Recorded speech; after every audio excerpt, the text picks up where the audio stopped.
Take that. Fascinating. Thank you. Thank you, Robert. Welcome back to Gabe's Backyard. Bye, cat. Welcome back to Gabe's Backyard, Living Room Edition. We're back here with Drake Hagar. He was just talking about himself, As usual. as the usual. Now, can you please tell us about your role for Kennedy Hill and how you got it? So I got a call from my agent saying there's an audition near where you are. It's a short film, or it's a film for this thesis. I was like, all right, I'll go. Obviously, I'm always down to audition. I'm an actor. Why wouldn't I go? I mean, better than whatever I was doing at school. What were you doing? I don't know. Probably in my room eating ramen. You poor? Yeah. Broke as a joke. And that's why you want to act. Yes. Become a superstar.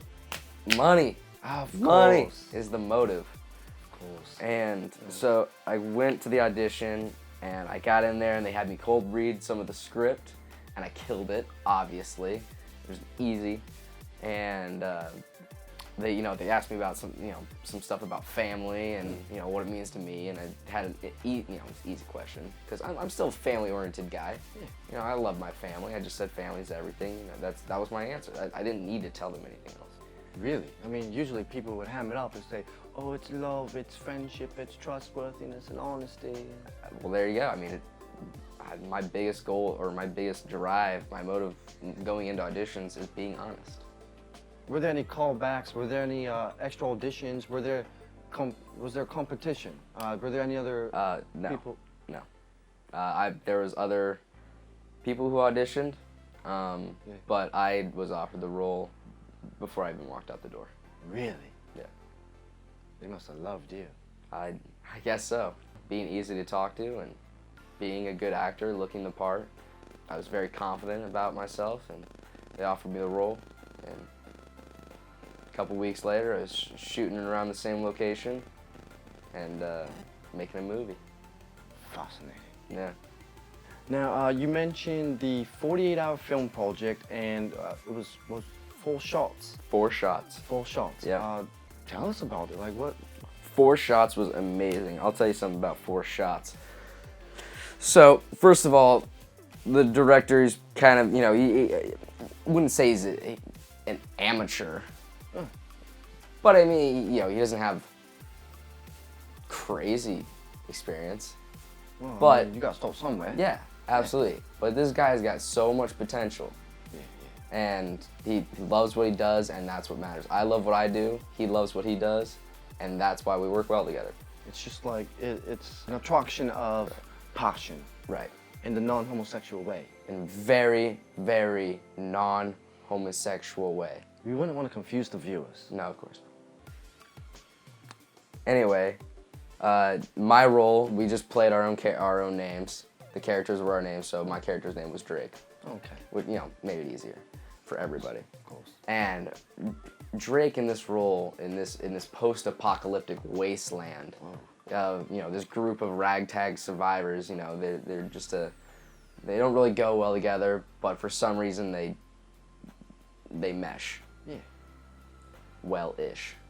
Until the end. Oh, really? Spoiler alert, or I guess we'll no spoilers for this one. You'll have to see that. Yeah. I guess we'll just have to put a link in the description for that one. Let's just say it ends badly for most of them. Now, about your role as Drake in 4 shots and working with the director, what was your role as Well, my role was Drake. Drake was the tough guy of the group. He was the guy he was kind of the mysterious. He had a brother, Ben.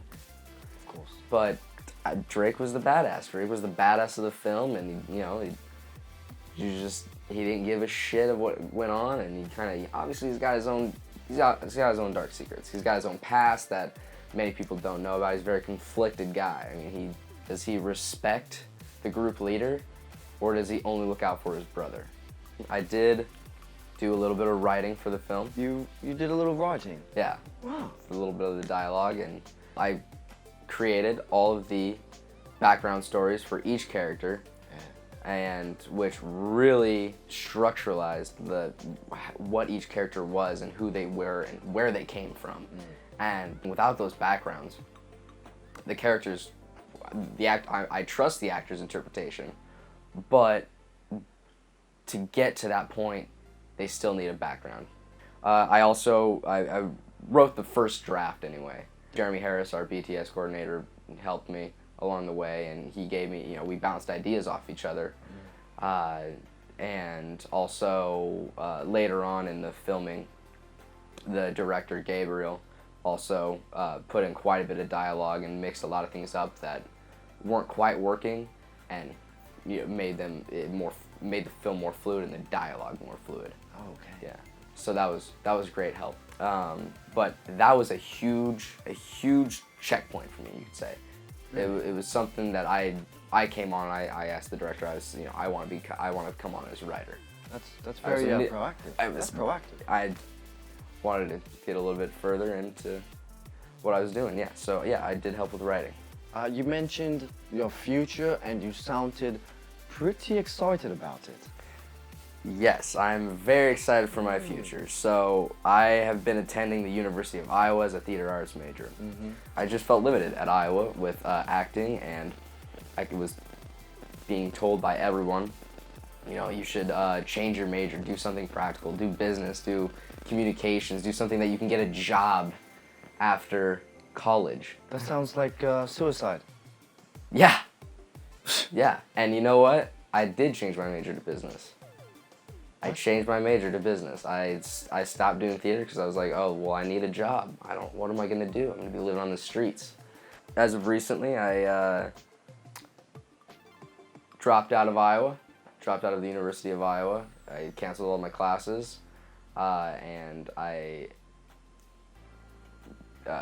just cut all my ties to the university, and I will be attending this October. I will be moving to California to attend the New York Film Academy and to pursue my dream and say fuck you to everyone else that told me that I shouldn't. Drake, I just have to say that is the most bold and fascinating thing and craziest thing that I've ever heard from you. Very crazy, that's for sure. It must be scary. I'm horrified, but I am much more excited, and I'm ready to get back to work. And I'll tell you, the big thing that swayed me to drop out and go to this film academy in California was 4 Shots. I was questioning my career choice, whether I wanted to be an actor still or not, and I was doing theater at Iowa. Came back for the summer, came home to Des Moines, and I met up with Gabe, who I've done a couple other short projects with. The Gabe Tejeda. He's a good director. So, 4 Shots, I had so much fun on 4 Shots that I found my passion again.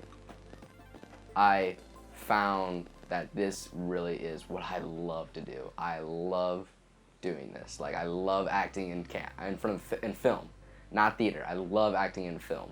I love the wardrobe that we put on. I love we get to go to locations. We're not on a stage.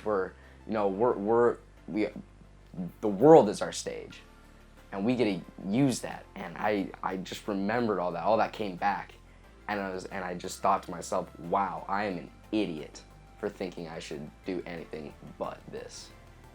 And so I coordinated with my mother, Drake Hagar. Love you, Ma. And we filled all of our admission stuff out, and I'm going to the New York Film Academy, and I'm pursuing film, acting in film. That's what I want to do, and that is what I'm going to do. And if I fall flat on my ass, at least I can say I tried. Drake, first off, I have to congratulate you because that is a very big life decision. This will be one of those pinnacle moments in your life. I'm following my dreams.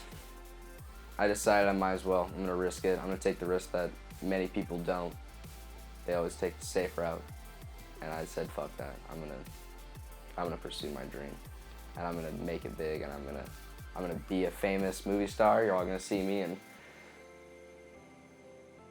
6.5 years from Thursday of next week, and I'm gonna be a huge star." Well, there you have it, ladies and gentlemen. Drake Hagar, finding his passion again, finding his fire. He's going to California and he's chasing his dreams. We learned today that Drake Hagar, he loves film and he's going to be a star. And Drake Hagar, thank you for this interview.